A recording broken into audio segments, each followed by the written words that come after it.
Je suis actuellement au Musée national des beaux-arts du Québec, à Québec, et j'ai l'occasion de faire une visite descriptive qui a été adaptée aux personnes ayant un handicap visuel avec des membres de l'Association récréative des handicapés visuels. Juste suivre, on rentre dans la salle. Pour l'occasion, on va avoir la chance d'avoir deux guides, Myriam et Elisabeth, qui vont nous faire découvrir des œuvres de l'exposition 350 ans de pratique artistique au Québec. J'ai décidé de vous présenter une peinture qui est juste à côté de moi. C'est un paysage d'hiver de Clarence Gagnon. Je ne sais pas si ce nom-là... Je m'appelle Kasia Basta. Je suis responsable de la médiation communautaire et de l'engagement public au Musée national des beaux-arts du Québec. Et je m'occupe aussi de rédaction du plan d'action à l'égard des personnes handicapées.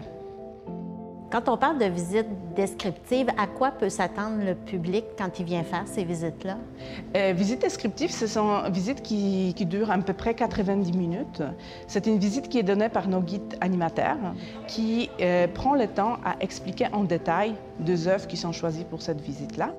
Donc, au milieu du chemin, on voit la carriole rouge. On part de macro à micro, donc on décrit aussi l'ambiance de salle, on écrit un petit peu de tout ce qui nous entoure. Ensuite, on rentre dans le détail d'œuvre. J'ai l'impression que c'est le point focal d'église. Donc, toute la perspective est orientée sur ce point-là.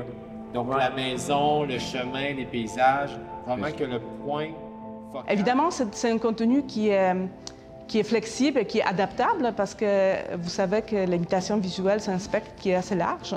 Donc, on adapte la description selon les besoins des personnes qui sont présentes. On est autour d'une sculpture, une sculpture qui est faite de bronze. Donc, je vais vous la décrire de bas en haut. Donc, c'est chaque fois un groupe d'à peu près 6 personnes avec la possibilité d'avoir 6 accompagnateurs. Donc, c'est un relativement petit groupe.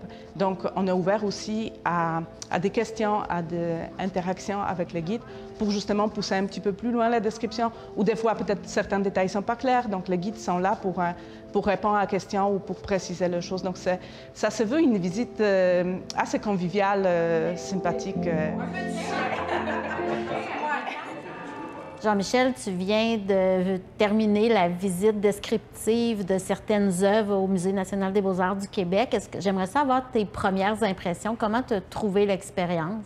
C'était très intéressant. On a une belle visite descriptive qui était, je dirais, aussi colorée que les œuvres qui nous ont été décrites, permettant de bien saisir un peu les intentions artistiques ou de comprendre, de rendre visible ce qu'on ne peut pas voir finalement, puis de pouvoir apprécier des œuvres d'art qui autrement seraient inaccessibles. On a notre monsieur qui est habillé en noir et les deux sont en train de danser ensemble. Simon. J'ai apprécié, on était un petit groupe, très intéressant, donc si on avait des questions, c'était facile d'échanger avec l'animatrice sur place.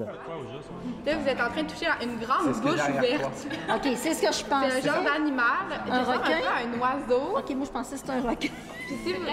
Ce que j'ai aimé aussi, c'est qu'on se rend compte que l'on soit voyant, semi-voyant ou complètement aveugle, quand on voit une œuvre d'art, on n'a pas toutes les mêmes observations, on n'observe pas toutes la même chose. Donc, de se faire guider quand on regarde et qu'on perçoit une œuvre d'art, c'est très intéressant. Et surtout de se faire expliquer le dynamisme dans la toile, ça nous permet d'observer chacun des détails et d'aller plus loin dans l'observation et l'interprétation qu'on peut faire de l'œuvre. On peut s'imaginer chaque coup de pinceau là, qui a été fait par l'artiste.